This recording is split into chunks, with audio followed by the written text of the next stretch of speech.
prayer, and we're going to do some commanding in this prayer. So we want to, first of all, pause for a moment and right now begin to give thanks. Give thanks for the gift of life that we woke up this morning and we now have a new opportunity to give thanks to the Creator. Give thanks for the very ruach, the very breath of God that's inside of us, giving us life. So give thanks for that spirit or that movement that's inside. And thank God for keeping us through the midnight hours when we were most vulnerable, lying in our beds or wherever we were. And thank give thanks to the angels for watching over us. I also want to say, let's give thanks for his mercies are new every morning. So today, no matter what you did yesterday or earlier in the week, God has given you new mercies. So we want to thank mercy because we have grace and mercy that has been given to us and is renewed every morning. And there's no charge, So let us be mindful of that and give thanks. And I like to say, shout out to grace because grace has got us over so many times. So let's give thanks to grace and mercy and all those wonderful things that the Creator has given to us. And thank God for the angels that watch over us, even when we are in places that we need not be or unaware of, but they have protected us and kept us in those times of unknowing. We thank God that the words that go forth today will not return void, but accomplish what they're sent out to, as God uses me as I avail myself to be used as a vessel to bring forth this message, and for each of you also to be fertile ground to receive what is being said, the Holy Spirit will put out. And we also look forward to hear what you have to say. And we give thanks that there will be a divine exchange and no one will leave the same as they came, but they will leave in a better state of mind, better state of consciousness, leave whole and complete, mind, body, and soul. And so it is and can be no other way, because as we begin to operate in our Godship, in our divinity, things will change. Many people occupy states in other states of consciousness, and they don't even know the power they have. So today, we give thanks. We give thanks for the cloud of witness, the ancestors that are ever present in our life. So they have gathered today, and we listen and we welcome them in this place, and we welcome the Spirit of the Most High and the anointing. Thank God for the healing that's happening in your bodies now. Everything that needs to be made right is being corrected because you have chosen to be in this place and in this space. And so it is and can be no other way. We say Ashe, we say Namaste. And if you choose, you can say amen. And so it is and can be no other way. So again, welcome, guys. Thank you, thank you, thank you, and thank you once again for making a choice to join us here. Um, Excuse me, Master Rob. I don't know whether it's us, but you sound kind of low. that's just my very white, deep voice. So I will turn up the volume. Is that a little bit better? Should I speak there? Is that good for you? It's slightly better. Pump it up. How about that? Right there? All right. I just adjusted one of the spaces here. So we are, if you want to get your pad and pen out for those that would take notes, and if you would turn your cameras on, that would be great also. So the title is still Take Me Home. We are actually on part 4 of this series, Take Me Home, part 4. And the subtitle, Occupying the State and Returning to the Sacred Center. So we are continuing with that. And we're going to get right into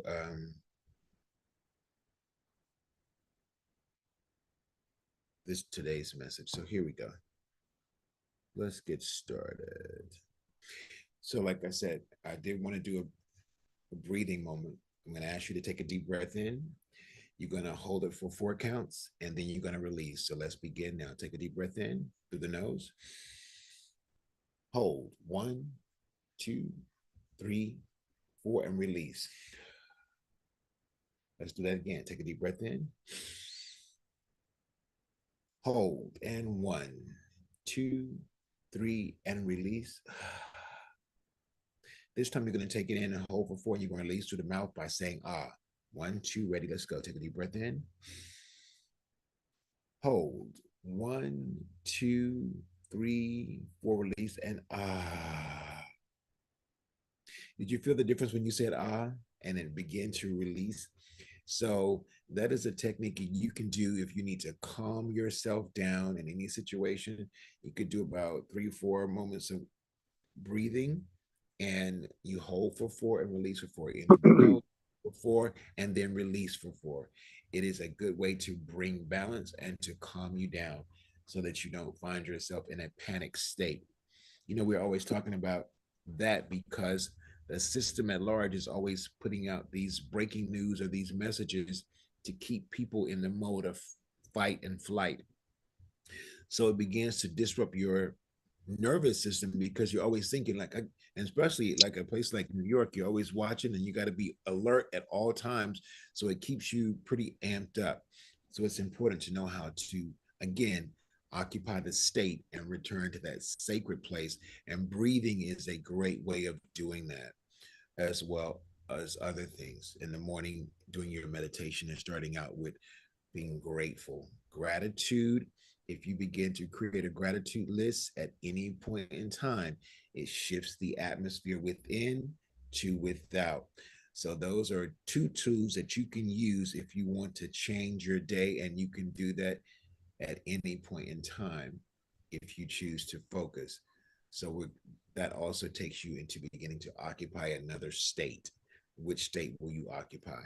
So, let's get into what I have here with this is part 4, and it's going to be section 8. I think we left off at section 8, and it's entitled Allowing versus Forcing. Allowing versus Forcing. Cooperation with divine orchestration. Believe. Uh, Here we go. Let me pull this. So, beloved, before we continue deeper into this journey, allow me to share a moment that unfolded in the early hours of the morning. I wake up at 3, 4, or 5 on a regular basis. Um, I'm awakened, and and the first thing that I do when that happens is I'm like, okay, God, do I need to be awake? Are you telling me something, or can I go back to sleep? Sometimes I ask, can I go back to sleep? But it's normally I hear a lot. I call it a download. I get a lot of information at that hour. From 3 o'clock until about 6 is the sacred time. If you are ever up at that time, it's very quiet. Everything is still. That is when you can hear better than during the hustle and bustle of the day. It's a time, if you're reading the word, it talks about how God will put things in or give men this information. And it happens in that quiet time when they're not all up busy and being distracted by this, that, and the other. So I was awakened at 5:22 a.m.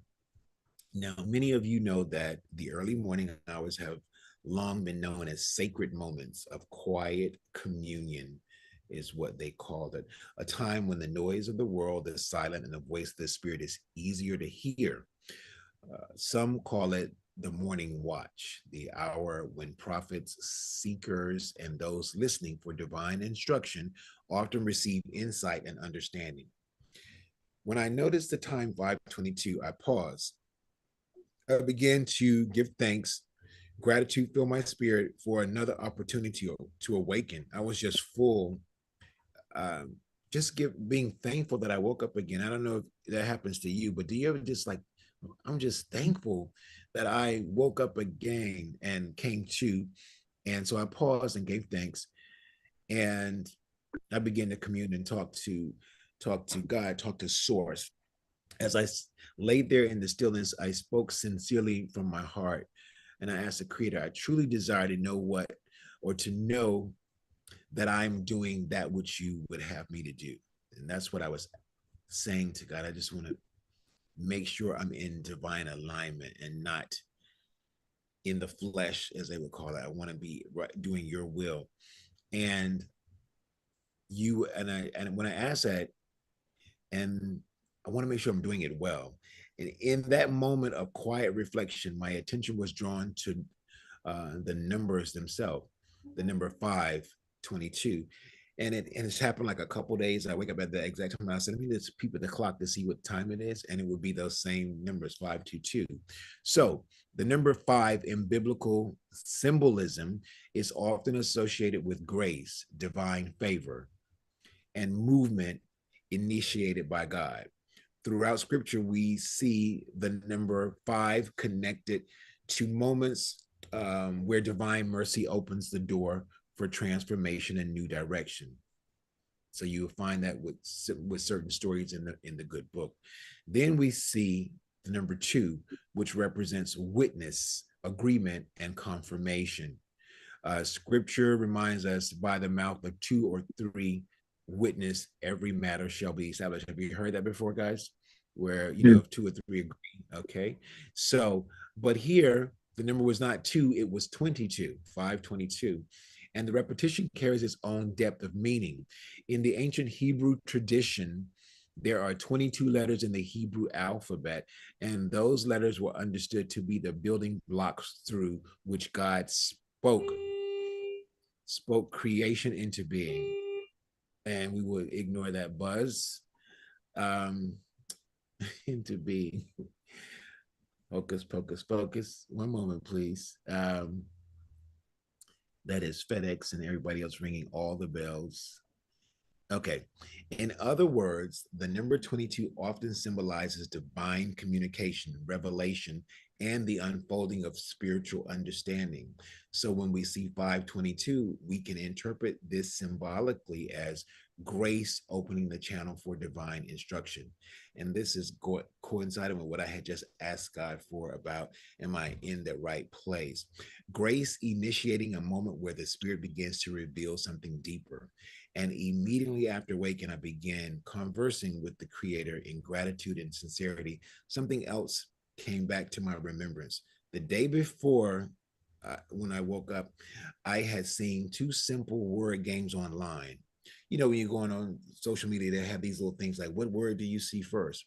And immediately, like I started thinking about it, and both games carried the same premise. It was 2 games with those numbers and letters, whatever it was, letters. So one said, the first word you describe that you see describes who you are. The second one said, you will have what you see. Now, normally people may scroll past them, so do I, like that without much thought. But the words that stood out, as soon as I looked at it just to see where my eyes would focus, the words that stood out in the game, one revealed itself was love. In the other image, 2 additional words appeared clearly to me: unity and harmony. Um, Now, notice something powerful. These were not random items or ideas scattered apart from each other. They formed a spiritual progression. Love establishes unity. Unity produces harmony. When love governs the heart, unity begins to form naturally among people. And when unity is present, harmony becomes the atmosphere in which life unfolds. And harmony is the very environment in which divine orchestration can take place without resistance. So I laid there reflecting on these words, love, unity, and harmony. And in my seeking for confirmation, I opened the scriptures, and when I went to I go on my phone. I don't always have the book. I go on my phone. I went to Colossians 3:12 through 14. Colossians 3:12 through 14. So I went, me, I went did a couple different translations. I went to the KJV, King James Version.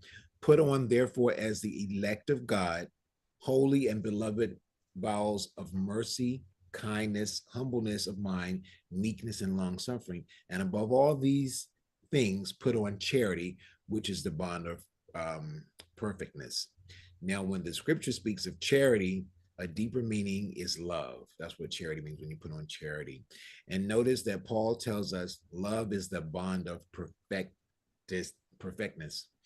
And then meaning of love is the force that binds everything together in perfect harmony. So you know if there's a love situation going on, it just kind of binds it harmoniously.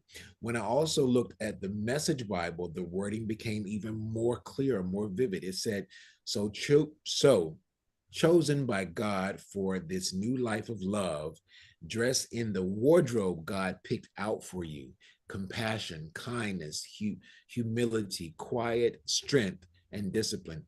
And regardless of what else you put on, wear love. It's your basic all purpose garment. Hint, like put on love. That's if you wear that, it changes everything. Now, in the Ethiopian Bible, the passage carries a similar emphasis, but with an added spiritual image. It teaches that these virtues, compassion, humility, and patience, forgiveness, and love, are to be put on like a garment. Those words I just told you. In other words, we clothe ourselves with these qualities as we walk through life. And once again, love is shown to be the force that binds everything together in unity and harmony. I'm sure you know of someone that is not loving and they don't have people binding or gelling with them because of not wearing that garment of love. So now we have three witnesses of the same message. The numbers revealed it, the words confirmed it, and the scripture established it: love, unity, and harmony. And remember something else: those words appeared to me twice in that game, and then as I was reading in the books the next day. And scripture tells us when something is witnessed twice, it serves as a what? A confirmation. So the question I was saying, I want to make sure I'm in the right place. It was confirmed and affirmed even then. So the message became clear: when love governs the heart, unity forms naturally. When unity forms, harmony becomes the atmosphere. And when harmony is present, the divine plan begins to unfold without force. Which brings us directly to the lesson we must explore today, because so many people are trying to force life to move according to their will. They push, they strain, they manipulate, they attempt to make things happen through their own sheer effort. But divine orchestration does not operate through force, it operates through alignment.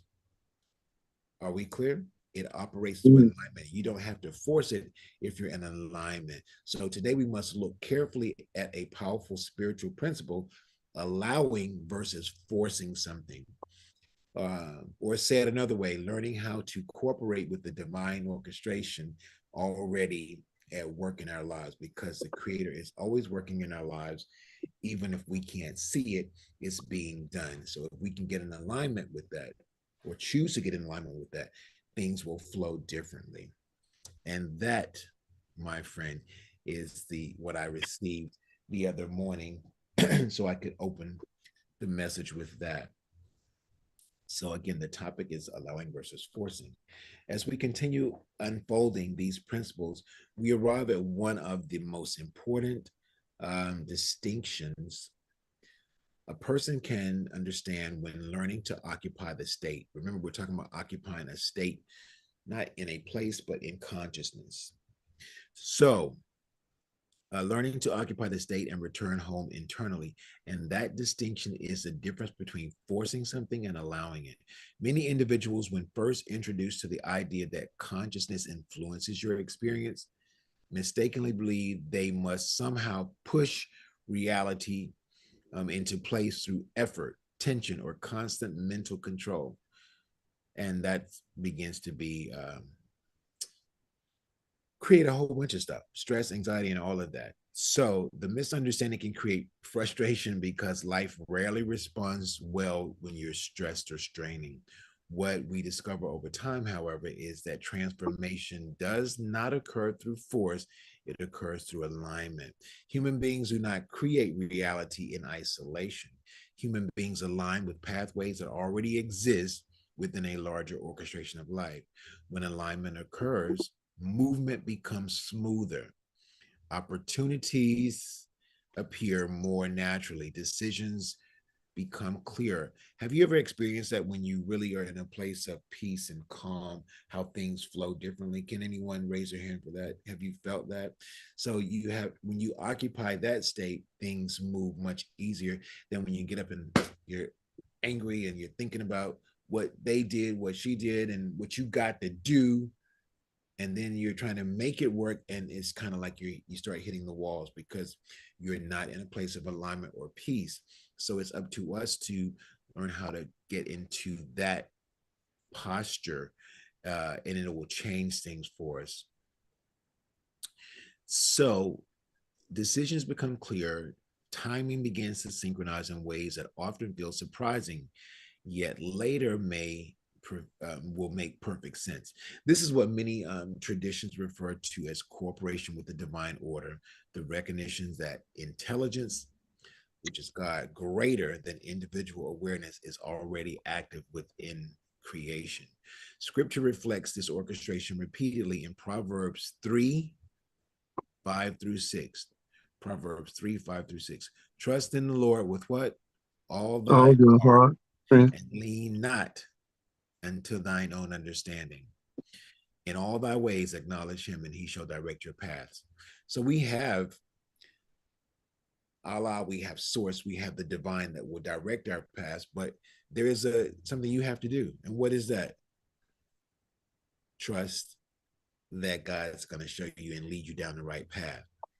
And that's what we have to do, is to trust that it's going to take place, because a lot of times we can get caught up and you're not trusting the process. You're trying to force and make it happen and not relying on that greater power, that greater self. You know, like when your instinct tells you to do something and you ignore it, and then you deal with the consequences of ignoring it. Excuse me. And so, again, trust in the Lord with all thine heart and lean not into your own understanding, and your path will be directed. Notice the language: direct thy path. Direction implies movement already being coordinated. The Ethiopian spiritual perspective carries the same tone of divine guidance unfolding through trust rather than control.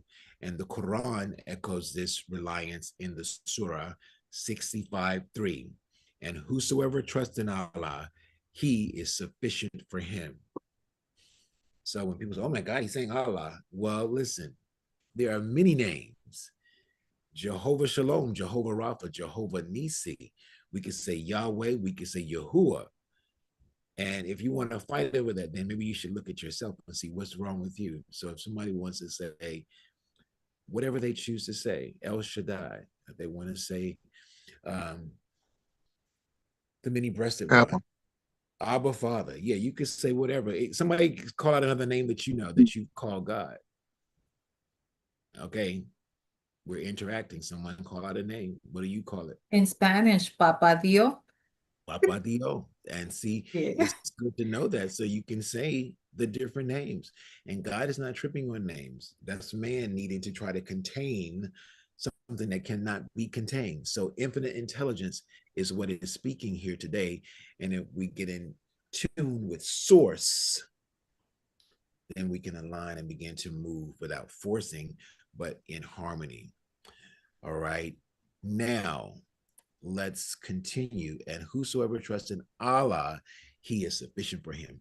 Trust opens cooperation, control creates resistance.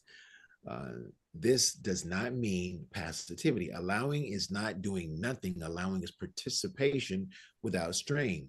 It is choosing the state, acting in alignment with the state, and releasing the obsession with managing every detail of the outcome. One of the invisible mentors, Neville Goddard, that I like to uh, refer to, described this as living from the end while letting the bridge of incidents unfold naturally. Let me explain that a little bit more for you if you didn't get it. I've been telling you guys, we're talking about occupying the state. If you are wanting health, you have to live from what it is to be healthy. Does that register with you? If you keep talking about my bad back, my bad knee, my bad eye, and my bad foot, you are only staying in the state of sickness. You have to use your imagination, which is God in creation, to see yourself already having that which you possess. If you keep saying you want a new home, the key word in that sentence is you're wanting. when you go to sleep or before you go to sleep at night, imagine what it's like and sit in your fabulous chair and look around, smell what it smells like to be in your mansion.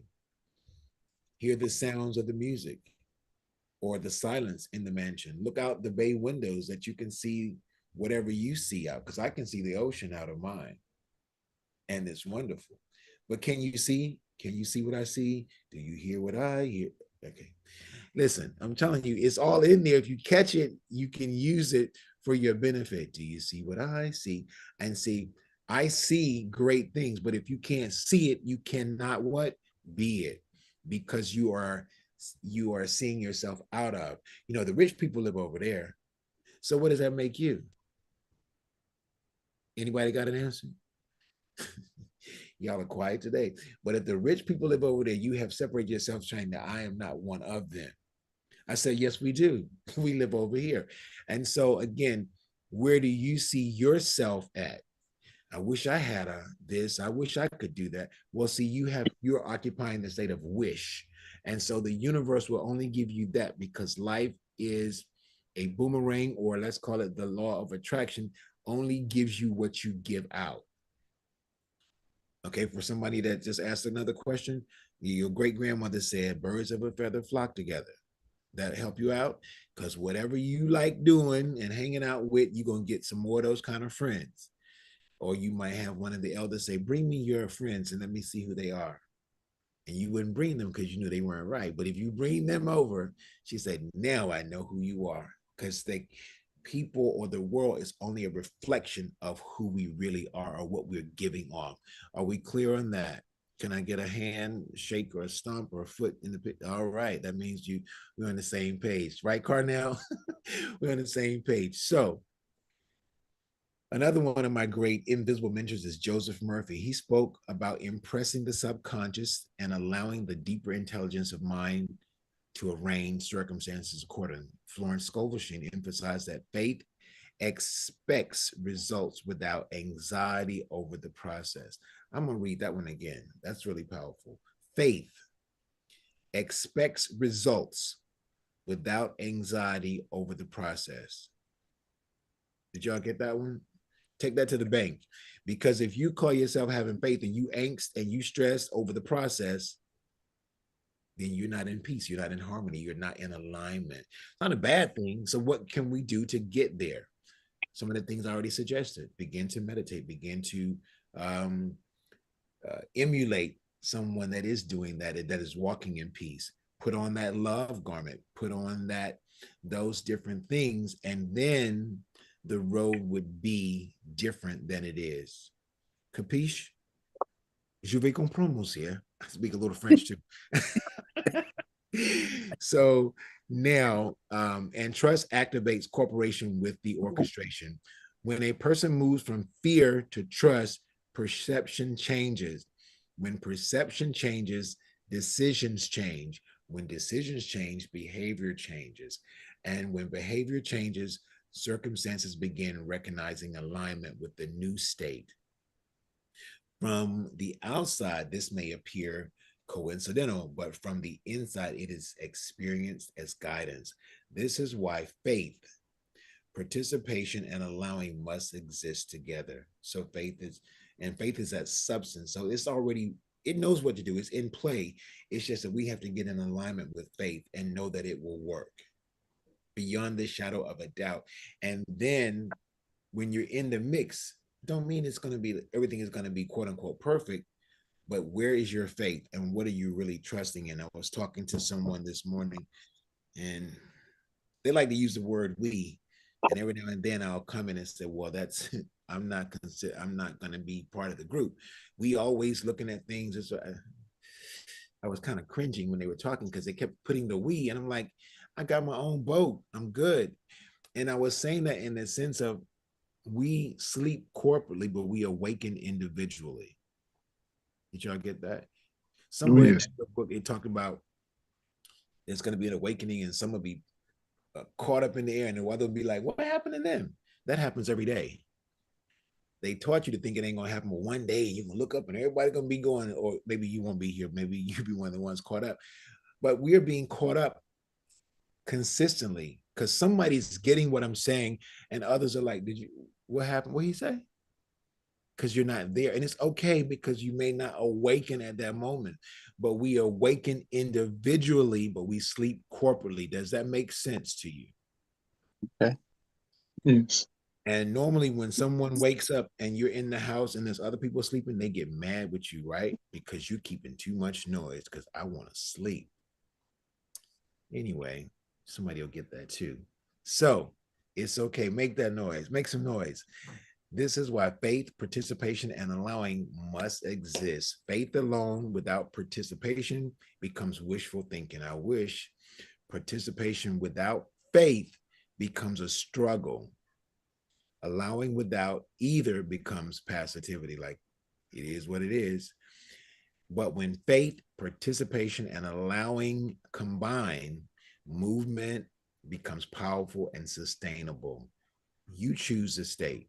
Everything that's happening in your life, Angel, Carnell, Jeanette, Janet, everything that's happening in everyone's life is because you have had something to do with that, consciously or unconsciously.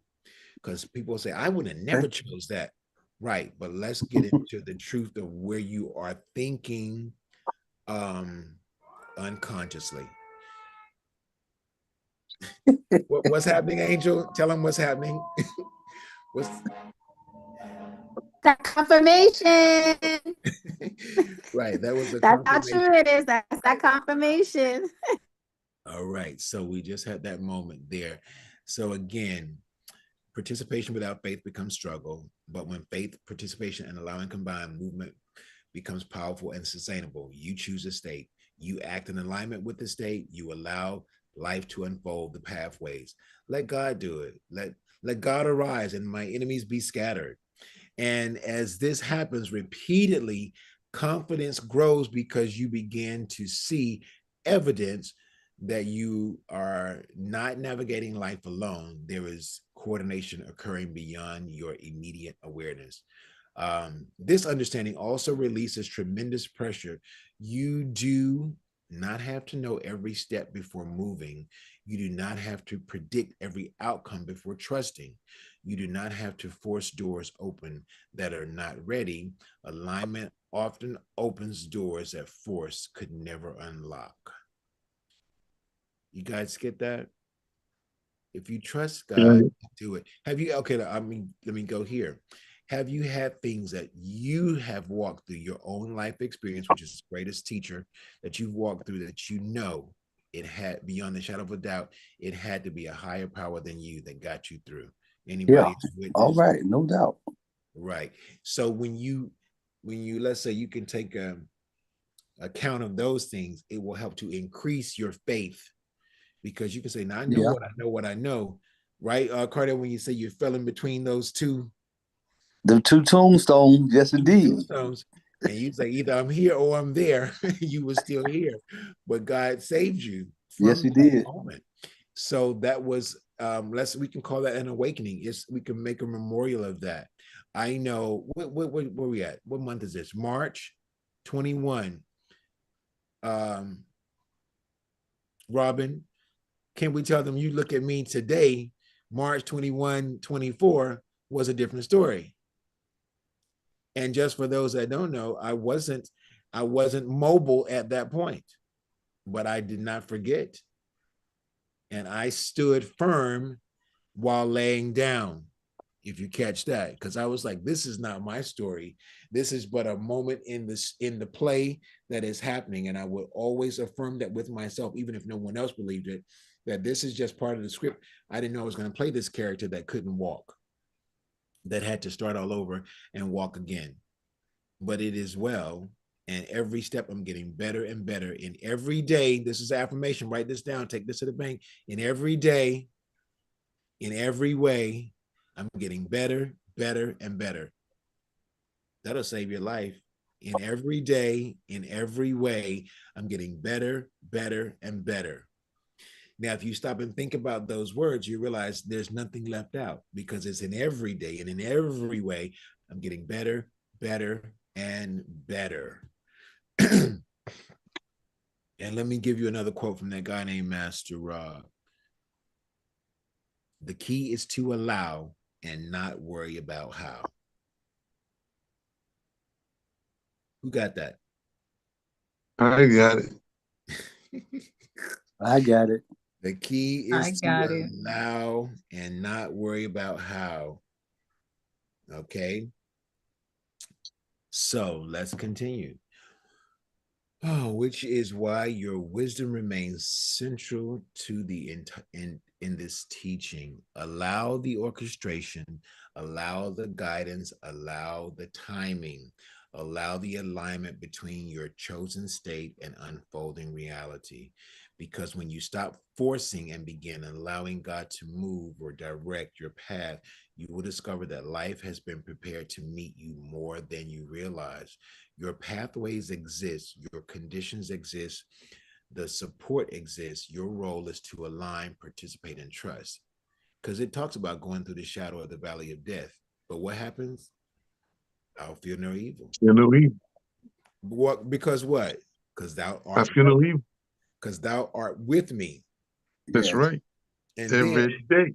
and what else? Then thy rod and thy staff should do what? Comfort me. Comfort me. That's I'm gonna right. preach in a minute now. Come on. Can I get a what? Yeah. So thy rod and thy staff will comfort me. And see, when you know you got these those simple twos, and that this is happening, then you can let go a little bit more and again get into the flow and let it all happen, because God's not going to leave you. God's not going to leave you when it's dark. He'll be a light unto your what? To your Your path. path. Right. That's right. So these things are very important to remember, that it's like, wow. And oh, another bill just came. Well, God said he supplies how many of your needs? Oh, Oh, all that's right something. now. So when Another fee. someone comes in, I was talking to someone, he says, well, where you gonna get the money? I said, let me help you out, son. There is an infinite supply ever flowing my way. And then I went on and hit him with the Reverend Ike. I said, because all the money that I use or put out in any way comes back to me in a never-ending cycle of increase and enjoyment. Take that to the bank. I guess All he the didn't spend no money after that that. you use, all the money that you use or put out in any way comes back to me in a never-ending cycle of increase and enjoyment. Notice you're circulating or you're putting out money. You're not spending, because most of your cousins say, I'm going to spend this money.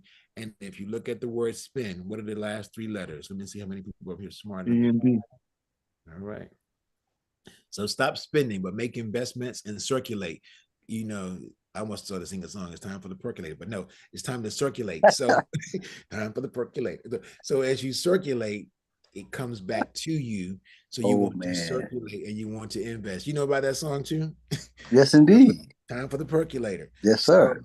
this is time to percolate. And now you know you have the right equipment and know, like, this is what I'm going to do. So I let go and let God changes, the meaning changes. Now I trust this, but I do my part.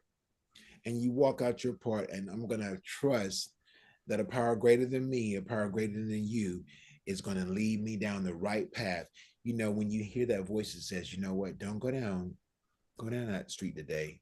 Make this right here. And you go, no, I'm gonna go down here because it's quicker. And when you get there, it's blocked off, and then you get mad and say, "Damn, I knew I should have went." Come on, anybody ever did that, or am I the only one that went Yeah. down? Right. So when I hear, I'd be like, I say, God, you ain't got to tell me again. I got it, because I learned from going down that block. Because I'm going this way because I know this way is faster. And then you get down there like, oh man, That's right. I done it. knew I should have went the other way. So let the orchestration happen, let the guidance happen, and let the timing, because the door will close on the train, so you didn't get on there because it was going to crash. And you missed that moment because you're like, I need to be there. And you get mad. And it's like the light turned red because it was not your time to go just yet.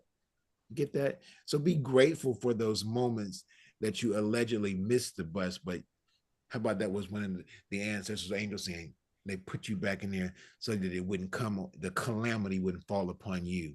It said, that these things will not come nigh thee. You can see it happening all around you. That's for those that abide under the shadow of the who? Somebody help me out. I know the Almighty. That's in Psalms 91. Read it and it might make you feel good. And the corporation moves you forward with far greater peace than force ever could do. Now, going into the number X, the letter X in Roman numbers is what? Is that 10? X is 10. Yep. Here we go. Practical steps to occupy the state. I'm going to give you some practical steps to occupy the state desired. A simple, breathable application. Funny because I didn't realize I was going to teach this, but we're talking about the breathable application. As we bring these principles closer to daily life, it becomes helpful to remember that spiritual understanding is most powerful when it becomes practical. Awareness alone can inspire, but application transforms. You could talk about doing it, but until you do it, it hasn't been done. Capiche? Because Yes, I I know do. you'd be in rehearsal, dancing, and they was like, do it full out. And you're like, it's too hot. I'm gonna do it. I'm gonna do it for the show. If you don't do it in rehearsal, when that curtain opens on show night, it ain't gonna work. So you have to be ready to be ready to be ready. So remember to do it full out. Awareness alone can inspire, but application does the transforming. Occupying the state is not something reversed for special moments or perfect conditions. It is something that can be practiced gently, repeatedly, and naturally without ordinary life. And when practiced consistently, it begins to reshape perception, emotion, and experience in ways that feel both stabilizing and liberating. Many people assume that changing internal states must be complicated. Well, how am I going to change me? Huh? That's what I've been doing all my life. All my life, I had to fight. But you can change. You don't have to be the fighter. Let God handle the enemies or the things that need to be handled. It doesn't have to be difficult. Yet the truth is that returning home, like we're talking about in returning to that safe place or that sacred place internally, often begins with very small movements, a decision to just be different, to change, a breath, the breath we took before we started. You felt the energy of taking the breath in and releasing it and going, it changes instantly. Also, a shift in attention. What are you giving your attention to? Maybe if you stop looking at the, what is it, 5 o'clock news? Or whatever time they come on, you stop looking at that, you can change the energy for the rest of the night. Shift your attention and willingness to see differently. How many people are willing to see different if God is going to show you a different way? Are you willing to see that? These small movements repeated over time create profound change because the nervous system learns through repetition and the subconscious mind responds to what is practiced most frequently. So if you keep practicing about what you can't do, that will be your experience. Are we on the same page? Yes. Okay, I just heard another story. What's that thing? The little train that could? It kept saying, I think I can. I think I can. Now, have you ever heard it when they said that story? It said, I don't know if I'm gonna make it over this hill. Not one time. That is how you can see God in a fairy tale. I think I can. I think I can. And it took the big train behind it over the hill. But if you keep saying, I don't know, man, I don't know if I'm gonna be able to do this, then it ain't gonna happen. And don't blame somebody else. And so it is important for you to be aware that you're creating this story. As much as you want to blame your mama and your daddy and your homeboy and your boo thing, stop blaming them and become responsible for it. Almost because every now and then they're trying to come out for the stuff you keep doing. So let us be mindful of the ishnessness that we do and become open to guidance from a higher power, from our God, from our creator, the one that created the cells in your body, that knows how many hairs you got on your head or don't have on your head, but keeps the blood pumping. And let's think, I mess with you, Al. Let's put your hand on your heart right quick and say thank you to your heart, because your Thank heart you. don't get a vacation. Thank you. Thank you. Steady pumping. Thank you, God, for life, because your heart keeps going, keeps going. You know, then you get excited. It goes a little faster. You slow down, it'll slow down. And I know, I'm gonna speak for myself. I know I've done some stuff and had my heart about to like have a moment like, what are you doing? For real. That part that added some different ingredients or done something crazy. So we got to give thanks. Oh my God. Thank you. Thank your heart. Talk to it, right? Al, I told you, Al told me, he said, I'll be talking to my feet. Talk to them. Because if your feet are chopped off, what you going to do then? You're going to be up somebody's creek and somebody ain't going to have a paddle. So thank God that we have our phalanges, our hands. Sing that song with Nina Simone. I got my teeth, I got my neck, I got my hair, I got my, find the goodness and really bask in that. It is good to feel good. So give thanks for all of this. And your body wants to hear you thank it for its participation, being the temple, so you can exist in this plane. Thank your feet and your knees and stop saying, oh, this so bad, knee hurt all the time. That's why it hurting, because it's tired of your negativity. Thank God you got knees and you got muscles and you got some bones. Oh my Get God. around them. Hey, somebody got to push you, and I'm like, I don't want to be pushing him. I'm just saying, y'all think I'm anyway. Am I going too fast? Am I doing okay? Talk to me. Somebody I let me think know. I think you're doing okay, man. All right, you think I'm doing this? Perfect. No, oh, there you You go. almost getting the apple. Keep it going. We're gonna give Al a job as a comedian in a couple years. No. Okay, so we're gonna get back on and go a little bit further. So let's go here. The goal is not perfection. Who needed to hear that? The goal is not perfection. The goal is return. So as many times as you got to let go and start over, do that. Return to alignment, return to identity, return to trust, return to the state you have chosen. And to make this process clear and accessible, we can move through it in a series of simple steps that work together naturally. These steps are not rigid. They are doorways, innovations into participation. So here, first thing, decide who you are now. Write that down. I'm gonna give you some structure. Decide Decide who you are who right you now. are now. Yeah, Okay, decide who I am now. right. And you know why? Because identity precedes experience. Before circumstances change, the internal definition of self um, begins to shift. This does not require um, denying present reality. It requires choosing. Like you may be in a state, but I'm choosing to be X, Y, and Z. I'm choosing to be the greatest. Michael Jackson says he was going to be the greatest entertainer ever. So he didn't miss, did he? Because he's still making it happen. But he chose that state before it was. So you have to live from there already. Now, it requires choosing the state from which you will meet reality. You may decide, I am guided, I am supported, I am stable. Some people say I'm crazy. You ever heard somebody call themselves crazy? So you decide the state you want to occupy.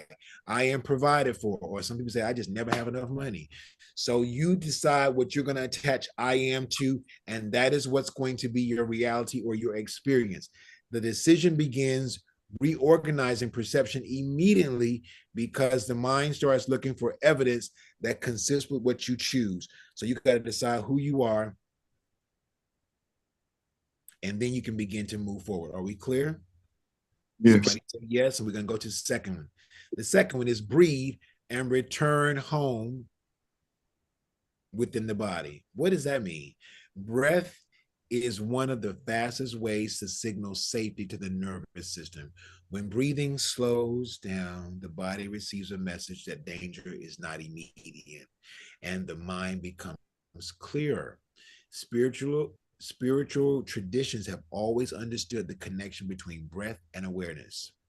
In Genesis, breath is associated with life itself, the body. So when you pause and breathe intentionally, you are not doing something trivial. You are creating that allow alignment to occur. Shaboom, shebang bang, shiwali wali. Okay. I'm gonna get on the dance floor in a minute. Yeah. I'm a shoebox That's about to shebang be the break. karaoke night. Yeah, I'm a shoebox shebang breakdown. Right. You having a moment, Okay. Master Rob? Yeah, I know shebang bang, shiwali wali. So anyway, let's go to step 3.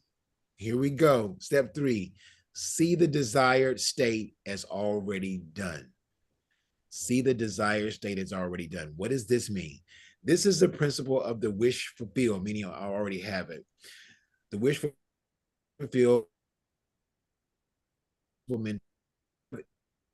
from a place of longing, you allow yourself to feel the reality as completed.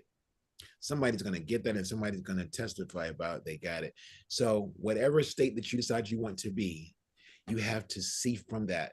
See from the mountaintop versus looking up trying to get to the top. Does that make sense? I think I broke it down as many ways as I can for the moment. So begin to see from the desired state instead of longing. You allow yourself to feel the reality, feel it, smell it, even briefly for a moment. It might not last, it could last for a moment. What does it feel like to have $1 million? And then talk from not wishing I could have, but say, I'm carefree. I have no worries. Think about this for a moment. I'm gonna help you out. I'm gonna take you there. This is what you do for yourself. What does it feel like to have $1 million, Angel? Because I know you can get there. Tell me what it feels like now that you got that $1 million. What does it make you feel? It feels amazing because that means I could help more patients because I'll be done with school. Or That's what and it in that feels like. It feels right. And let's amazing. go here. Let's go here. Say I am done, because then you're making it fully alive and you're talking from that Complete. space. It I is am done. done. Yes. Hmm. And quick question is, am I breaking up? Are we clear? Am I coming across clear? Okay. Yeah. From time to So, time. Yeah. all right. You clear. You broke up once or twice, but you Yeah. Okay. clear. So let's continue quickly. What she just said. It's important as you can go back and forth to that state to begin to speak from. What is it like, Carnell, to have your dream fulfill, whatever that dream is? Tell me one thing it makes you feel. Makes me feel just like I want to dream. It want to fly like an eagle. Up to the I sky. mean, the book I wrote, I asked the Lord, Lord, let it fly like an eagle. And on this podcast and the other ones, guys like Al said, man, it's already done. And I just like you just said a while ago, I'm just believing it, and I'm waiting. And you I'm stay waiting on it. and stay right in it. But But I do it all the time, and I just appreciate affirmation, confirmation. Don't start me to talking, cause I might talk the rest of the thing out. So let's go to the next one. okay. So again, begin to live from the wish fulfilled, and the subconscious mind responds to the feeling more strongly than to words alone. You can say words all day. I'm whole, I'm complete, I'm this, I'm that, but you sitting over here feeling like, oh, my back hurts so bad. I don't know if I'm gonna be able to make it through this meeting. So the strongest aspect or that feeling is going to dominate. The dominant thought always wins. You might say one thing, but you're thinking something else. You think about what the doctor said. I You know. have to get past that and say, well, I know whose report will I believe? Would I believe the report of the Lord or okay. So the conscious mind responds accordingly. When the feeling of completion is experienced, the nervous system begins adapting to that state and behavior gradually aligns. It might not happen overnight, but it'll start going to where you direct your mind or your state. That's number 4. Here we go. Number 4, move through your day from the chosen state. Again, keep returning to I already have, not I wish, but I already possess this thing that you're wanting. Health, wealth, whatever it is, your record deal. So then if you want in that record deal, you stop wanting and say, I love when I hear my song come on the radio. I love when they play that jingle at the beginning of every commercial. And I'm really happy and excited that my music is everywhere. Everywhere I go, I hear people playing my music. Do you hear it? Somebody gonna get that. So you have to hear. If you can't hear it, it ain't playing yet. Nobody's playing it. All right. So And you wonder why. you have to begin playing it. Put it on repeat, whatever it is you're looking for. So if you're deciding to choose the state of health, you have to work to align and stay there and say how good it feels to run, how good it is to do kung fu again. So I'm letting go of what could not be done, but it is good to feel good. And I can do push-ups. I love doing those things. But if you say, I don't know if I can do that, that's the state you occupy, not knowing. All right. So action becomes different when identity changes. Decisions become calmer. Communication becomes clearer. Reactions become less impulsive. You may send a message you were hesitating to send, make a call you were avoiding, or rest when your body needs rest without guilt. Like you didn't get a text last night. I was talking to Star. I said, I got to text everybody. I said, but I'm going to take a little break. I need to lay down because I felt like my eyes were heavy. And I laid down and I woke up and I said, oh, I got to start again. I think I dropped the stylus and I didn't finish typing. And at 11 o'clock, I woke up and it's like, oh, too late to send the messages now. And then I said, you know what I'm going to do? I'm going to prepare. I'm going to lay down because everything was already in order. I'm going to rest. And I actually slept throughout the night last night till about 5 or 6, but that was good for me to sleep all night. And I enjoyed it. So I'm saying I went with it. I didn't have to send a text last night. Normally I do, but it's okay. And I sent them this morning. And once again, going with the flow, here's one you can write down. I choose ease. I choose ease over struggle. Or whatever word you Okay. want to put. I choose ease over struggle. So when stuff is going crazy, you be like, you know what? I choose ease over struggle or stress. Whatever you want to add, you can change these words. It's not. This is how you say it. You got to say struggle. No, you can say whatever works for you. And it's not to be confused with laziness. You choose Hello. ease, which creates peace, which creates more space for you to do what you have to do. Say that again. I like that. That was It good. is not laziness. It is Right. creating more space, which is allowing more peace for you to be more productive in what you have to do. Thank you. Good note. That's important to know the difference. And with that, these actions do not force outcomes, they express alignment, and alignment action often produces more effective results than anxious actions. Because when you anxious, it kind of just the flow is not the same. Let's do number 5. I got one more after this. Number 5, the 5th one, release the need to control how everything will unfold. Because that don't work. I mean, I've tried it for you. It didn't work for me. So this is where many people struggle because the mind seeks certainty. We always want to, I want to know what I want to know. I want to know right now. I need to know. I need to know. And that's not how the universe at large, God doesn't always move that way. This is important. So yet life rarely reveals all steps at once because if we got everything at one time, it'll be too much. Trust allows the next step to appear naturally. Scripture reflects this repeatedly, guidance unfolding progressively rather than all at once. Proverbs 16:9. This will help you out. Proverbs 16:9 reminds us, a man's heart deviseth his ways, but the Lord directs his steps. So let the Lord direct your steps. So I'm having a musical moment. Remember that video Michael Jackson did? Was that Billie Jean? And he was walking and the sidewalk kept lighting up, but the whole thing didn't light up. It was just everywhere it showed him stepping, it would light up. So if you trust God, he'll be a light unto your path and it'll light up, but you just get in the groove and just keep moving and it'll happen. But if you try and force it and you run too fast, you may miss step. Got that? Okay. Yes, I got it. All right. All right. That was a dancing, Got it. a dancing machine. So Okay. dancing in the key of life. So here we go. Planning may occur, but orchestration belongs to the greater intelligence, to God. When you release the obsession with controlling outcomes, tension will decrease, and perception becomes more open to opportunities that were previously noticed. And number six, ding, ding, ding, ding, ding. Number six, return again whenever you drift. Anybody ever drift from the good place?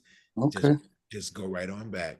Alignment is not a one-time achievement for all you that think you're supposed to do it one time for your mind. No, you're going to have to do it a couple of times. God is a master of repetition.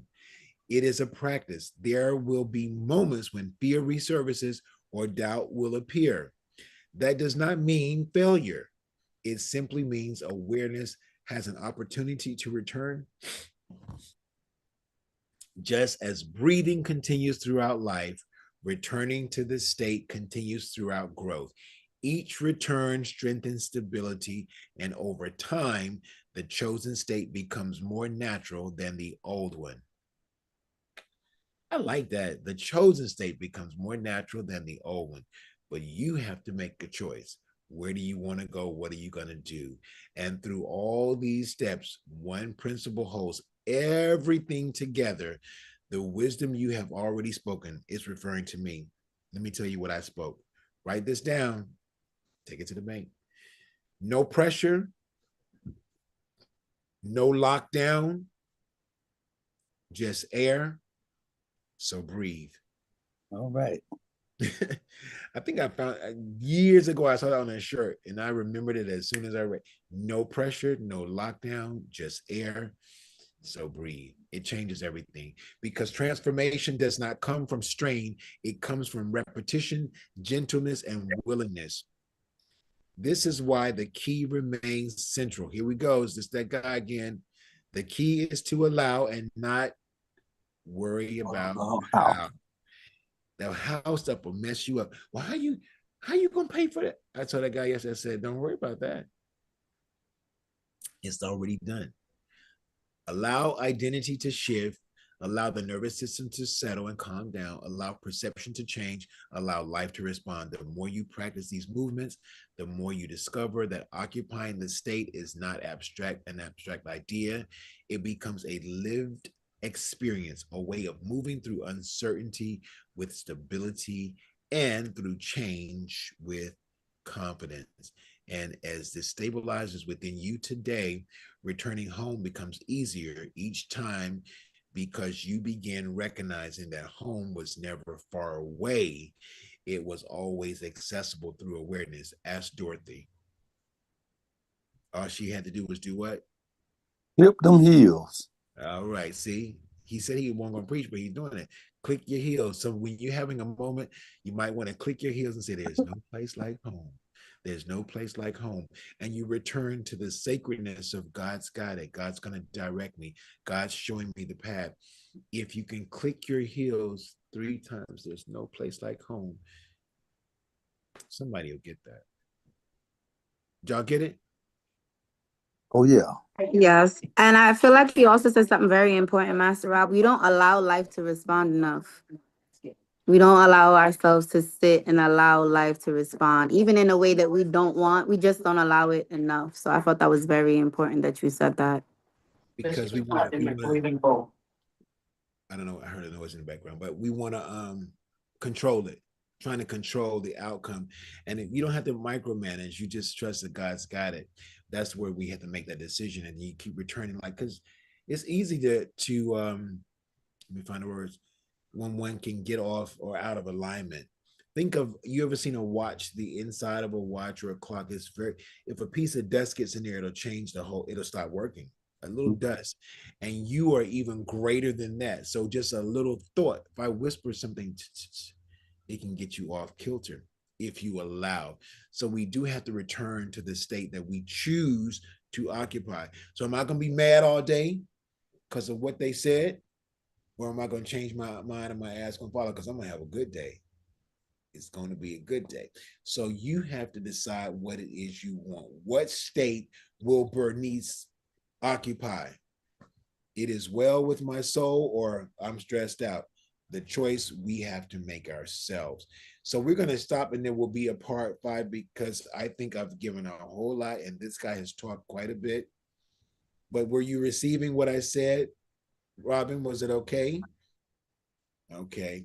I see I see y'all taking notes. I like that. So I'm going to shift just one moment. And I'm going to pause here, and we will have I don't know if we will try and do I don't like the word try.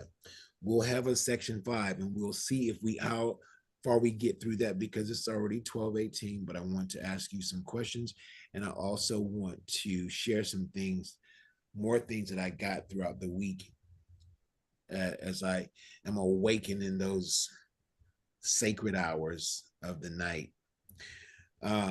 So before I share, I want to ask you guys, while it's still fresh on your mind, I'm going to go to Bernice. Bernice, what did you get today? Look on your phone. I just sent you a message to unmute. Yeah. Okay.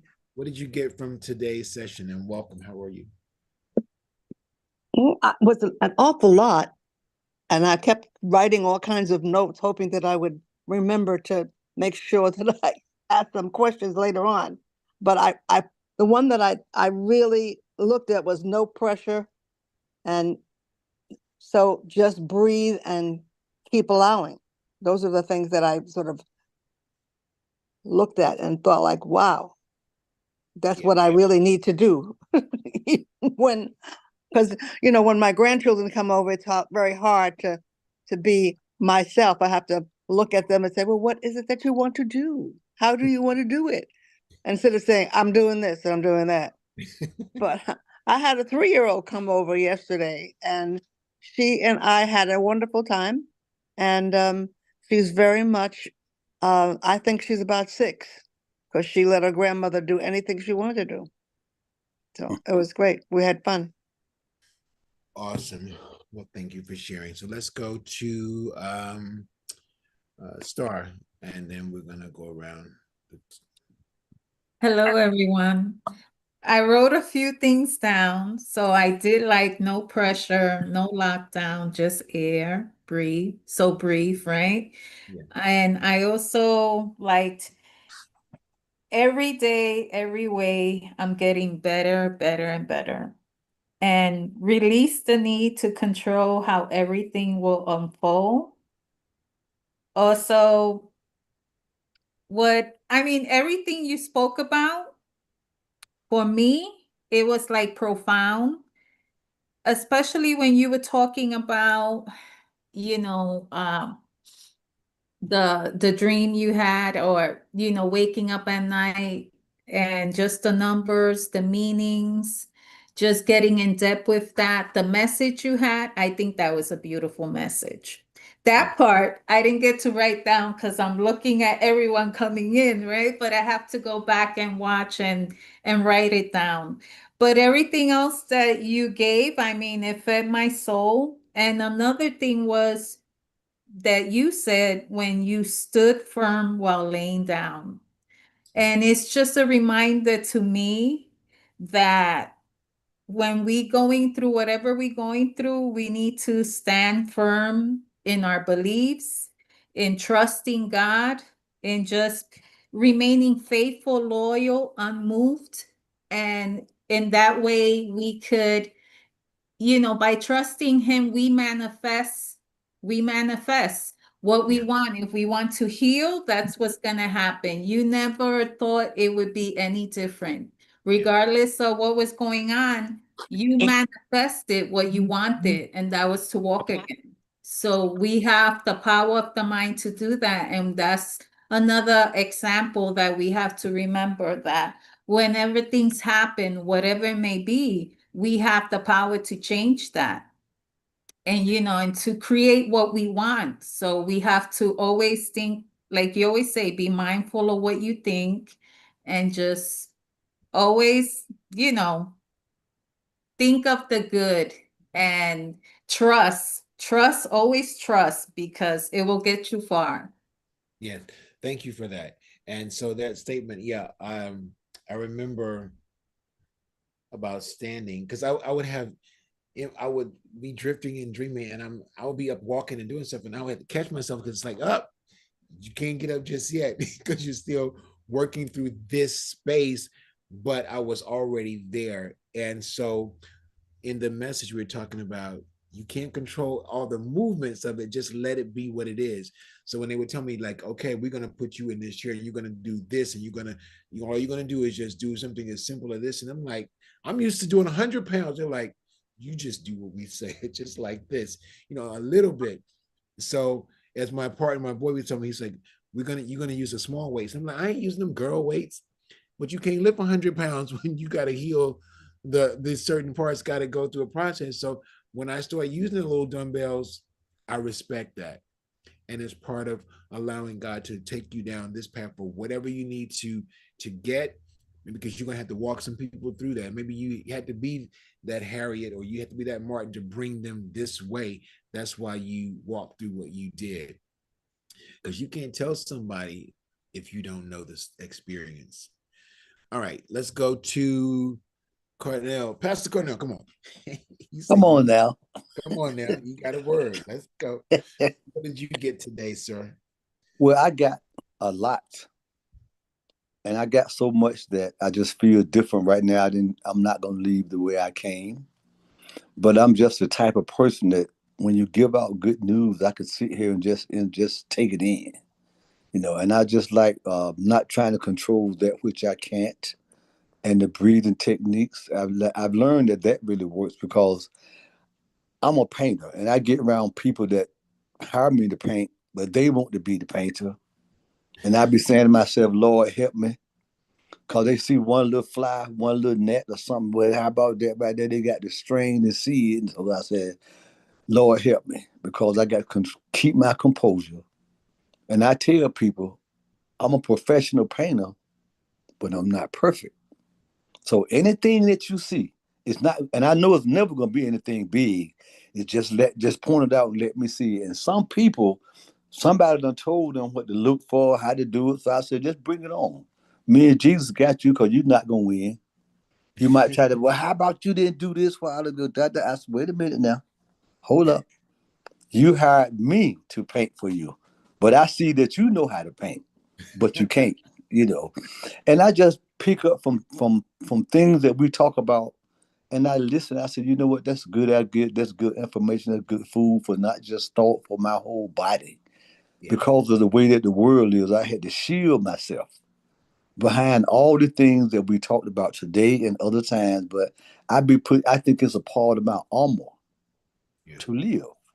Because you ain't gonna come to me any kind of way with anything, because I laugh it off. Now you keep on coming, you might want to see the homeboy with the hat turned around back, but I don't think you want to see him. I try to keep him hid about at all times, because he's not good, he's not cute, he's ugly. And I want you to look at me from the first that he good looking, he has, you know what I'm saying? So, I don't so all the things that I take in from these things, such as this morning, it helps me a lot, because I know I'm not the man I used to be, either in age, thought, and my actions.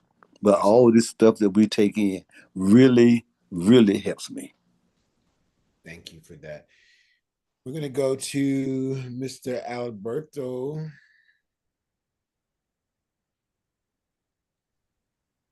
I got a lot, Robin. I got a lot from everybody sharing, but I like to keep things simple. To me, talking about people, places, and things, and to realize that when people get on my nerve, I do what my wife taught me. Say, God bless them and help change me. You're right. They don't want to see the old side of me, the twin that's hidden. Not a nice person. But you Right. know what? People see me and they don't even know what they're looking at, because I'm always happy and speaking to everybody, and I hug homeless people, and they really don't know they're looking at their first Bible. A man that changed, because I ain't care about nothing. I told you about the story how I was in my 20s. Little kid kicked me in my shins, 3 years old. Did I not kick him back? If daddy pulled the gun on me, he was going to shoot me. I said, go ahead, because I didn't care. man just walked away from me. So I know that's God. That's the reason why I'm sharing that. And God is so merciful. And I just want to say this, the job that I got, that I had for 35 years, they said I couldn't get it because I didn't have a high school diploma. But I worked on that landscaping for the housing authority for 10 years. And I called the union and want to know why I can't take that test. He said, well, I'll get back to you next day. Next day, he called me and said, Mr. Rogers, your 10 years is equivalent to a high school diploma. I'm going to show you how God works. 700 people took that test. Only 59 people passed, and I came in the top 10. And my career there is sent me to all developments that needed to be learned, how to do snow removal and do site plans and color code them. So thank you. Thank you. Let's go to Janet, and then I'm going to come back around to the other ladies that are left. Good morning. I guess it's not morning anymore. But afternoon, everybody. I came in late, but I did hear, I think, what I needed to. God knows everything. And I think the thing that is resonating with me the most is like Starlight brought out the statement you made about I was standing up while I was laying down. I think that's huge. That when we're in our places of down, laying down, so to speak, I mean, it's kind of like you're down. I think down in the Bible has always been sort of a place of trial, you know, a valley, so to speak, a valley experience or down, a down experience when you're not elevated in your thinking, when you're not elevated. I mean, I won't say this. Maybe being not elevated in your thinking got you there, or maybe not. Because sometimes we have trials not because of what we did, but because God's trying us, because we know He knows we can withstand it. So being in those down places, I think, and not being down in your mind and in your thinking, but maintaining, just like that scripture you brought out earlier. Yea, though I walk through the valley of the shadow of death, I'll fear no evil, for thou art with me. Thy rod and thy staff, they comfort me. That rod, the word being the rod, and directing as well. So just kind of standing on the word, no matter what, that letting the word of God be the direction, that staff that leads you. And no matter what it looks like, no matter what it feels like, knowing that God's word is true, and no matter, you know, what the circumstances, not to be moved and not to allow your faith to fail. Because I think all of it, the trial, the valley, whatever we go through, even at the point of death, is still a trial of your faith to see whether you're going to believe what God's word says. And that's the trial. And when we, regardless of what it feels like, looks like, still say, you know what, this may be, you know, what it looks like, but this is what it is, and speak the truth. And I think often about this last thing I'm gonna say, and he was a type of Christ, when he was in the in the place of the whale, you know, some say that was actually death itself that he was in. Whether it was or whether it was not, I'm sure it looked like death to him that he was done in the belly of the whale, Jonah. And he was 3 days, 3 nights, just like Jesus, 3 days and 3 nights in the belly of the earth, or in the center. Some people say that would be where hell is. But at any rate, regardless of what it looked like, he said, yet will I look again. Yet will I look again. So he felt like even in that place, he didn't lose his faith. He said, I'm going to look again, because I don't believe this is my state. This is not where I'm going to stay. And that faith is what I believe caused that situation to regurgitate him out of it. It couldn't hold him there. So even in our places of, you know, just keep the faith and speak it out of our mouths, because I think it's speaking the word, that causes it to be established. We can't just think it. We got to speak it too. He says, my word is nigh thee, even in my mouth. So Thank you. that's what I got out of it. You said, I'm standing while I'm laying down. So even in our places of laying down, we stand when we stand on God's word. Thank you for that. And yeah, that would, I just know I had to stay there because as I think about this teaching and what I've been getting from God, when I was laying there in those moments when I was not allowed to even think I could get up, it was like trusting the process. I would not let them talk to me in a way of doom or it was over because I was choosing life. But it's a posture that you have to choose. We're gonna go to Mo and then I'm gonna Rob. say this one more thing because I don't want to be too long, but this is a tiny little part that I think is important. Because of you mentioned, and I thought about when you mentioned that you in your mind you want to lift this, but they're saying no, this is what you can literally do. And then when you do it, you realize this is what I can literally at this moment do. It reminded me of an experience I had. I'm gonna try to make this quick. And I know I was supposed to have surgery on my knee. I was dancing and I did something twisted. I felt it when it happened and it twisted. And I'm like, oh my God, my knee just like went out. And I ended up make the long story short, I ended up, the doctor's supposed to talk to me about surgery. I was wearing a cast on my knee, a brace. It hurt when I bent my knee. It hurt when I sat down. It was swollen. It was, so I decided I'm going to church anyway. So it was a rather large church. So I was sitting in the back and nobody knew anything about my situation. Wasn't a member, but I went there pretty regularly. So I went there, sat in the back, left my crutches in the car because I had crutches. I left my crutches in the car. So I, sat in the back so I wouldn't have to hobble so much. So at the end of the service, they were like, somebody, it was like the call to rededicate all those things. I'm like, well, I'm good. We just, we're good. And some kept saying, go down, go down.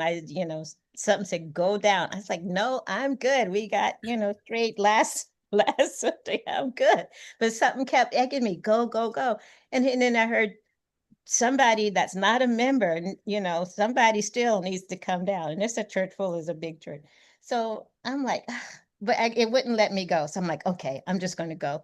So as soon as I got in the aisle and I'm starting to go down, I heard the minister said, somebody's being healed. God is healing someone of a knee issue. And of course, my antenna goes up because I'm like, I know I got a knee issue. And I'm going. So by the time I got down to the front, and it's a whole bunch of people down there, and I'm standing in the back. And he said, and it's your right knee. And it was the exact knee, my right knee. But the power of God came on me and I was on the floor. Nobody touched me or anything. I was on the floor. Once I got down there, somebody, I felt somebody touch me and stuff. But when I tell you, when I got up, I know God healed my knee. When I got up, no more pain. I could bend my knee. I could walk. I could run. I was running. I'm like, I knew God did that. That was like an instant miracle. And I know it happened. But one of the reasons why I say this is because when I got home, I took the thing off, the swelling was down. It was Sunday. Next day, I had an appointment with a doctor. So when I was so excited, I knew God healed me. But when I bent all the way down, and I know, Robbie, Rob, you know what this is, a grand plie. So when I went down all the way to like a grand plie, it would hurt. My right knee would hurt a little bit. I'm like, why is this hurting? Why would God heal me, but not all the way? I'm like, this didn't make sense to me. And so I'm thinking that in the back of my mind, but I know for sure God did what he did. So next day I went to the doctor and he was like, well, what happened to you? Because I'm walking, not on crutches. I said, God healed me. Long story short, the only way he was able to explain that, he said, because we were supposed to be talking surgery. He said, anomalies do happen. Some things you just can't. I said, well, I know it happened, but whatever. So I said, but the thing of it is that I don't understand why I still have this little bit of pain when I go all the way down. He said, well, you should be happy. He said, that's something you may just have to live with for the rest of your life. I'm like, oh no, I want to live with this for the rest of my life. So he says, well, we can try therapy. I'm like, okay, yeah, I'd like to try the therapy. So in the therapeutic process, and this is the last, I'm almost with the therapeutic process. Yeah. Yeah, I'm wrapping it up. In the therapeutic process, and I realized what they were trying to do, tighten that muscle to bring it up. So I'm like, God, why? But I think the lesson for me, what God was saying was, you need to take some responsibility for your healing. I don't want to have to work a miracle to fix your body for stuff that you're responsible to take care of. So it was like I had to realize it's my job to do what I'm supposed to do for the body that God gave me.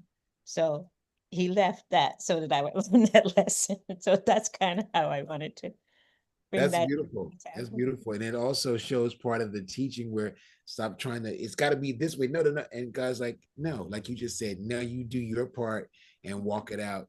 And it's not always, well, it should have been this way. It should have turned that. No, it doesn't have to always be how we think it should unfold.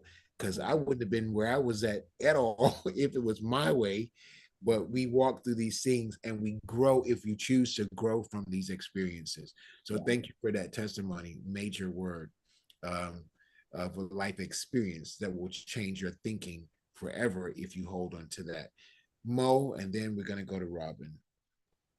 Hello, everyone. So the one that resonated, or one of the teachings today that resonated from what I gathered, was allowing versus forcing.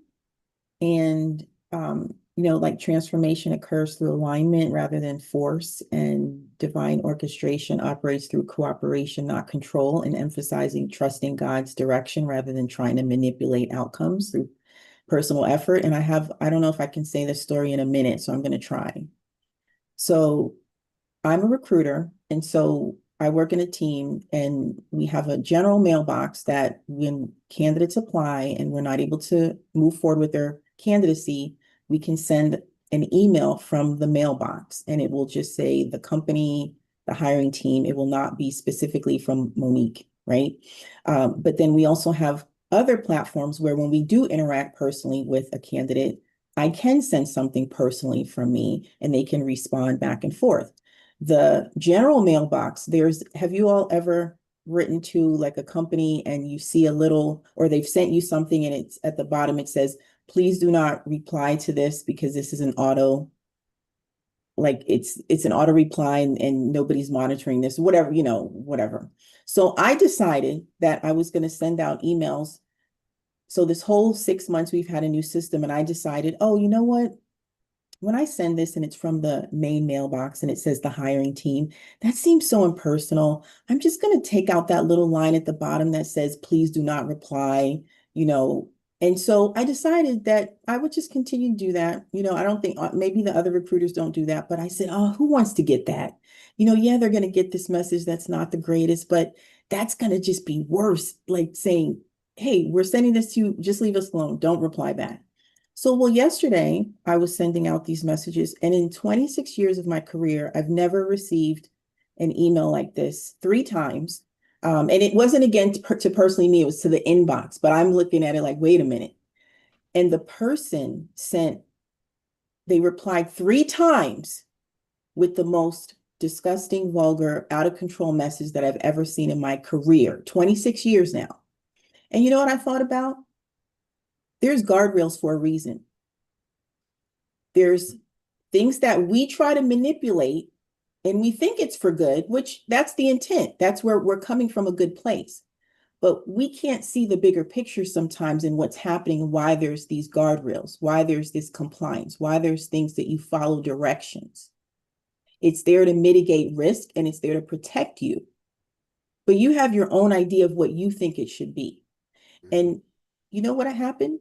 In the moment, I took it personal. But I said, this person doesn't know me. They don't have even my name. So what I took that as, stop trying to manipulate outcomes. People are going to do what they do. They are deterred to reply if they see that line. If they don't see that line, well, guess what? Whatever you're expecting is expecting you. And by me removing that line, well, guess what? I'm expecting replies, clearly. Now, not only did I get 1, 2, but I got 3 from the same person. And I was sitting there, I was blown. My mind, I said, I got it. All right, God, you got me. Work, you got me. I'm going to fall in line and I'm going to follow directions. And that was a one and done. So you see how I get riled up and fired up. But I just want to say, when I saw that, I'm focusing on this, and this was a message speaking to me. And we have to be able to discern when we hear these messages and see these messages and tie them to what's happening and be intentional and conscientious and not always try to put what we think is best, but follow God's rules, God's direction, look for those signs. And I hope you enjoyed this story, because I'm telling you, 26 years never happened, but I think I was inviting this, because every time for 8 months, I'm taking this line out, and nothing's happened. It only takes one time. But Mo, I have a question. What made you take that line out? Was it a I've always test? been taking the line out, because I'm saying to myself, if somebody reads this, they're gonna say, well, dang, don't know yet. you just sending me this Because notice every to day I say do it. you're not Mason. moving forward with my candidacy, but then on top of that, you don't want me to ask you any questions about it. Now, keep I in think mind, she did these are it from the people. goodness of her heart. That is what I'm saying, and keep in mind That's what I was email. thinking, because I was like, she had to Yes. change her heart for this moment. But now you learned your lesson, which is not a bad thing. You know, No, you learned your lesson, but I'm happy you had that moment. You were like, oh, now I know why. no, I'm serious. I was almost being, I don't want to say defiant, but I was like, I'm not putting that line in here. People don't want to see that. Well, there you go. Turns out. So interesting. And I'm not saying that other people, because the masses don't reply. But what I'm saying is, it only takes one person to upset the apple cart sometimes, or for you to see why this is in place. You don't need masses and masses of people for it for you to see that this is not a good thing. I don't want this exchange happening. I don't want this to happen to me in the future, because I am coming from a good place. And for those who I work with one-on-one, I'm going to remain the person I am, because that's worked. Yeah. You see? But the masses, you just never know what's out there, and you're setting yourself up for that. But this is whatever you're expecting, good or bad, is expecting you. So God was letting you know, I know your heart is pure, but girl, you ain't have to do that. God was letting you know. I took more than a minute, but that was the message. Thank you. And if you It don't reminds know, me of that now scripture you when God know. told them to kill everybody, and because of, and it sounds like very cruel for God to say, kill them all, the babies, everybody, the animals, don't spare any of them. And it seems like a cruel thing, and our compassion say, but, the baby. Mm-hmm. But there was a reason why he said it. He wanted to get rid of the bloodline. And you look at what happened because of not doing exactly what God said. And it's like there's a line of demarcation for a reason. He said, don't cross over that line. Don't mix with those Gentiles. Don't you do it. And it's been trouble ever since. But we don't always understand the Gotta bigger love those guardrails. those guardrails. And those boundaries. Yeah, the line of demarcation. True. So anyway, don't be like Simba and go in the dark places. Go with the light signs. Stay in the light. That's what they showed you in Lion King. Come on, Robin. Let's see what you got to say. I just loved all of the comments, from hearing from everybody was all, really good. Mo, we just want to be helpful sometimes, but God ain't asked us to be helpful in certain situations. So we need to just mind our business and stick to those guardrails. And Janet, you when said too nice something goes wrong. Yeah. That's when And Janet, I really appreciated your comment because I was thinking about that. Just in terms of God provides everything that we need. He's going to take care of us. No matter what. But I'm somebody that believes in that also. I've learned to believe in that. But I got to do my part. So I like what you said about the miracle, but it's still that pain is there because I got to do my part, whatever that part is. I got to trust and believe in God, and that's something that I do. But just working to be more intentional about it. Also, I wrote down I must live from a state of what I want, not what I have. Because there's some things that I would like to be different, but I can't stay in the space of oh, this is what I have. This is where I'm at right now, and can't foresee what things could possibly be. And Rob, I love what you said about whose report are you going to believe? Because I'm a firm believer doctors will try to sell you your own your own freedom, and you already have it, but they will try to sell it to you by you taking this medication or just things that I don't believe in. So it's like I like that. I think when we're talking about doctors, yes, they've gone to school, they've gotten education and everything, but everything doesn't apply to every person. And for me, some of their agendas, just like, what's going on in society, just some of the agendas is just about making money. So I'm very, in tune to that, like, no, I don't need this, and no, I'm grateful because my health is good. I don't take medication for anything. And whenever I go to the doctor, they're always like, you don't take medication for anything? No, I don't. And I don't intend to start now. So you're not selling me on anything that, I don't need to be doing for myself. But, this was a great session as it always is. So thank you for letting me Tell her stop talking about me. Work it out. Work it out. Work it out. It is all well. Thank you all for sharing. Thank you for the stories, the experiences, because it helps you as well as others by sharing your experience, your strength. Master Rob, you love me that much, you forget about me. That happened last week too. He loved me so much, he be Yeah, forgetting about me. I thought we went to, oh, you started talking. That's what it was. Go ahead on. You started talking. What I got from today was allow life to respond. And that hit a lot, along with no pressure, no lockdown, just air and breathe. And I feel like sometimes I strain on life, like I want the reins, I want it now, I got this. And then I'm like, God got me more than I got me. What am I doing? Like, he already knows my path. He already knows what's foreshadowing, what's about to happen. Why am I stressing myself? Why am I allowing my flesh to take over so much when I already know he knows better than I do? And I felt like allowing life to respond really hit today, because there's been moments that I allowed life to respond this week. And I was like, OMG, like, this is awakening. This is refreshing. I can make more space to allow other things to come, and I don't have to stress myself. So today's word really hit a lot, especially with your songs and your tunes. It really hit a lot today. Awesome. Thank you. Thank you. Thank you. So I wanted to share a few things with you guys. Thank you again for the feedback. I was awakened. I'm always up, but sometimes like, where was I awake? Was I asleep when it was? So I got some stuff that was, I used to scribe when I was with this other team I work with. It was called the Prophetic Tactical Team. And it was a team that God had put together of prophets and seers. And so it was so intense. I'm monitoring what I'm going to say. They used to have our phones tapped because they want to know, how do you know what you know, and who did you work for, and what team and what company were you with the FBI? They want to know all this stuff. So, and I look back because I was awakened to this, and back in February of 2003, I had scribed these notes. I just want to bring out a few things. And so I'm going to read one bit of this. And so we had met in Midtown, midday somewhere over there on 34th Street in a park. And we were just like, okay, God, give us what you need to give us so that we can begin to release the word or do what you would have us to do.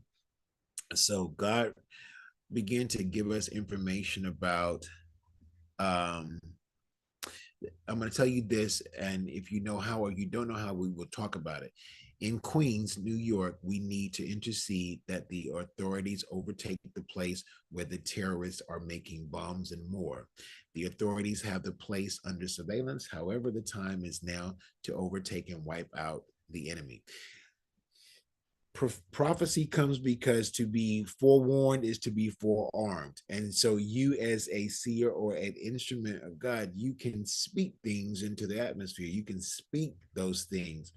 And so we begin to call exposure. And then it goes on to talk, because if you listen to the news, they're not telling you everything. Now that y'all's wonderful president has started a war, or well, he is a part of it because there's other puppet. I mean, he's a puppeteer, and there's other people that are doing this. And so with this, they don't tell everybody what could be happening in America, but there's a price to pay. because everything that goes, there's going to be a return. And so America has done many things. And so, yeah, there will be some, it's a recompense, there will be some consequences for what has been done. So, but hear this, hear ye the word of the Lord. If you are aligned with God, then God will show you which way to go and how to go. There was a story in the Bible called In the Land of Goshen. Those people were having a wonderful time and living off of the land. Everything was wonderful, but hell was breaking loose all around. Then there's a story about put the blood on the doorpost. So you need to know who you are, where you are, and you put the mark. And so when the death angel came, it was like, up, we ain't gonna stop at Carnell's house. We're gonna skip over Al and Robin because the marking was there. This says, and so it could be literal, but it can, but it, first of all, it's got to be mental. It's got to be in here that you are clearly in the space of God's got me. I dwell in the sacred circle of God's love. It keeps me and guides me all day. So what circle are you dwelling in? You know, oh, I hope that nothing happens to me. Oh my God, I don't know if I can afford the gas, and I hope nobody don't blow up. See, where's your allegiance? What are you in alignment to? You got to know that God's got you. Does that make sense? I see some faces of Absolutely. trouble. Yeah. I, You have to be in the place where you know that it says, um, thy rod and thy staff will comfort. It talks about being your shield and your buckler. It talks about putting on the whole armor of God. This doesn't mean that you have to go to the store and buy the thing that they wore, you know, the metal suit, but you need to have on the metal suit or the I amness of the creator. And when you wear that consciously, like we talked about in the very beginning, putting on love, it changes the flow of everything. Then you know it's something to say, stay home today. And you're like, what? And you just stay. Where Janet mentioned, get up. And then that other voice said, no, they ain't, you can't be talking about me. I ain't walking down there. And but following the gut feeling, which is the God feeling that'll tell you this is what you should do. Go eat that. Go do this. Call somebody. It'll tell you what to do, but are you tuned in to hear? So I always ask God, give me ears to hear so I don't miss a beat, but not just hearing, but the sensitivity when you hear something say, call and check on Al. He's, I'm gonna do it later. Don't wait till later. If the divine is giving you an instruction, learn to be tapped in and tuned in so you'll make that call or send that text and you'll make the move then and not regret it later because you didn't make the move or you missed the moment. So we were uncovering, and you can in your, if you choose in your prayers, uncover wherever the sleeper cells in America, because there have been people here for ages that are waiting to be called to do what they do, because that's what they're programmed to do. But we have, I've got the power. We got the power, but you got to know that you have the power and that you are protected. Also, we talked about here places in New Jersey. We exposed the people that are in Jersey and where they are. Um, then they said there was going to be an explosion at one of the news stations, not clear which. So keep them in prayer. I'm putting that out there because just because you have the word this day doesn't mean it's going to happen now. It could happen down. And this is a current word. It also talks about pay attention to this. There is something in the yeast in the bread. Hear the word of the Lord. This don't mean don't eat no bread. Ask God, which one should I get? Show me the bread. Haven't God ever showed you? Why don't you try this? And you see it and then you get it. Follow the lead of the Spirit. People, please, this is important. God said to bathe in the frankincense and myrrh. Let me addend that. I have frankincense and myrrh. I don't know if you have it, but the reason that God told us to use the frankincense and myrrh is because this is a type of antioxidant, and you can put it in your lotion or whatever. Just put it on because it creates an outside barrier.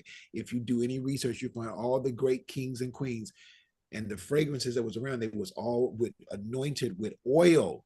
They had on frankincense and myrrh. If you want it, I have access to it. You can get it off of my website, or you can call me and pick it up. I have the frankincense and myrrh. God gave me what do you call it, the recipe. I put it together, and it's all the things that you saw from the Bible. It has the cassia, it has the olive oil, it has the hyssop, it has the pure frankincense and myrrh. I don't get the cutoff, the knockoff from down the block at Walmart. I got the real stuff. I went over, I got it from India and other places like that. Well, Mo can tell you when she speaks. So I have the anointing oil if you're interested in getting some. And People, this is important. Oh, and make sure you're taking your vitamin C. We heard you talking about being responsible. Take your vitamin C. This is your internal protection. God always has a remedy for his people. If you would like more information on this, feel free. And I gave an email, but you can reach out to me if you have some more questions on what to do. The sun is shining. Get out and walk in the sun. It gives life. It is life. Back in the day, people, oh my God, it's almost 1 o'clock, but it's okay. If you got a minute, I want to share this. They used to have sun decks in the hospital. They would put people out on the sun deck and it would bring healing. But you know, when certain people, fellas, rockers and fellas and things of that nature, they started running that system. They took all that away. We're not gonna have them healing themselves, getting no good sunshine. You know, when some of you country folks walk around with no shoes on and you was running and having a good time, you didn't get sick like you do now. I mean, people do. People do not. We're gonna speak that over my people, but you were putting your feet on the ground. Mother Earth was doing what she needed to do. And here's another note: if you get a minute, just go and even if you don't want to hug a tree, put your hands on the tree. That tree is grounded deeper than you may ever be grounded because the roots grow deep. Put your hands on the tree and let it exchange what needs to be exchanged. It'll take away what needs to come out. If you need some more information about it, I'll be glad to send it, but do your part. Go put your feet on the ground in your backyard if you got one. Take your shoes off because they put the soul that is to separate you from Mother Earth. You know, so I ain't putting my feet up. That's why you where you are now, because you're not willing to do something more to receive the blessings. So Robin's going to say something for 1 minute while I do this. I do have to move for one moment. Robin, talk to them and say something good. I'll be right back. Well, no, I like what he was talking about, the stuff with the grounding, hugging the tree. I did that last year. So I plan to, as the weather has gotten warmer, I plan to do that again this year. And I'm going to try to, I know in my backyard, the grass was a little prickly, so it didn't feel all that comfortable, but we have a new gardener. So hopefully the new gardener has the grass at a better state. So I definitely want to take advantage of that. We have many opportunities to utilize things to help us be as healthy as possible. So, and I'm all about health, self-care, wellness. I'm all about those things. So that's And my so little it spiel. is. Yeah. So make sure you do those things to take care of yourself and drink water. I don't always announce it, but I am doing a fast, and there's some people that have joined with me. And we were doing this is the second day of the pre-fast where you don't eat, where you eat only raw food, meaning vegetables and fruits. And tomorrow begins the the real fasting where there's no food for a number of days. We're not going to be eating any food at all. And so that does require drinking elixir water, but we have water with lemon, cayenne pepper, and uh, a sweetener, maybe honey or either maple syrup or molasses that can be used. And so I'm doing that. So no food, but fasting is a discipline. Again, this is a state of are you ready to give up something? Maybe you need to give up speaking negative. Maybe you need to stop looking at TV. You can do these things. And when you begin to discipline and put these things into practice by doing your part, you will see things shift. But it's not going to happen if you don't participate or allow. And so I'm doing this, but one note: before you fast, you should always have a purpose of why you're doing this, because if not, you'll be hungry before the day gets started. I'm wake up hungry, like I need to eat right now. But everything is a process, it's a practice. So frankincense and myrrh, make sure you're doing the right things to take care of your body. God has not given us a spirit of fear, but of love, power, and a sound mind. So you need to be like, oh my God, I don't know what you're gonna do. God supplies all my needs. So if they want to raise the price, I get it. But I have favor wherever I go. So when you walk in that consciousness, you don't be tripping. They're like, did you hear what happened? No, because I wasn't listening to that. Oh my God, it's gonna be another blizzard. Okay, I hear you. But I am steadfast, trusting that it is well. And when it feels good, it is good. Well, I know what stress is, and I know what Advil and all those things trying to help get rid of it, but I don't want that. Anyway, I think we're done. We're complete for now. We are complete for now, but we are forever incomplete because we're always expanding. Okay? So is everybody in agreement? Raise your hand so I know you have a question, Bernie. Or let me see. Press your touch your phone. Touch your phone. Oh, you're leaving. I said, I just wanted to thank you because All right. for a great meeting. All right. Awesome. So well, come on, Angel. Since you said I didn't like you, Angel, it's your turn. Robin was praying for that. Close it out. I said, you love me so much you forget. No, All right, let me just I wasn't, but I wanted to make sure you were covered. But I appreciate Angel. Go ahead. anytime, Robin, anytime, sweetheart. God, thank you so much. Divine, thank you so much for bringing us in this beautiful space today, allowing us to receive these precious and favorable words that we are not in control, but you are in control, God. And anytime that we feel that we want to take possession of that, let us know that you make miracle happen in ways that we can't even think about, speak about, or breathe about, dear God. And that everything is in your hands and that you always have the last say. Even though things may or may not go our way, we open up our hearts and our minds and our ears to be receptive of all your words and all the ways that you have shown us in the past, present, and future, dear God. We thank you for bringing us in this beautiful space where Master Rob brings us together each and every Saturday with our hearts and minds open. And that I ask you speak directly to each and every one in this space here today, God, that they receive the words that they did or did not need to receive today, dear God, and that they take them with them throughout the week. Let them leave whatever they no longer need and let them receive what they in their hearts and minds and in spirit and flesh are favorable of, dear God. And I ask that you continue to open up our hearts and our minds as we take our steps down each and every day and light and love in each and every space that we are in, dear God. And I ask you for grace and presence in this space. Amen. And so it is, Ashe, and we give thanks. Make sure you go and speak to your source, to the higher power, and make sure you do some kind of contribution for yourself. So we thank you again for being here today. You guys have an amazing day and week on purpose, for it's a choice, and walk in the favor of the Yes. Most High. Yes. Oh, Bye, Have a Amen. great everyone. weekend and week, Intentional. everyone. okay. Thank Say you. Yes. something Have a kind to great a weekend. stranger. All right, Yes. Mo. I Yes, we missed will. Mo had something she was trying to say, and I totally skipped it. Oh, no, no, Oh, no.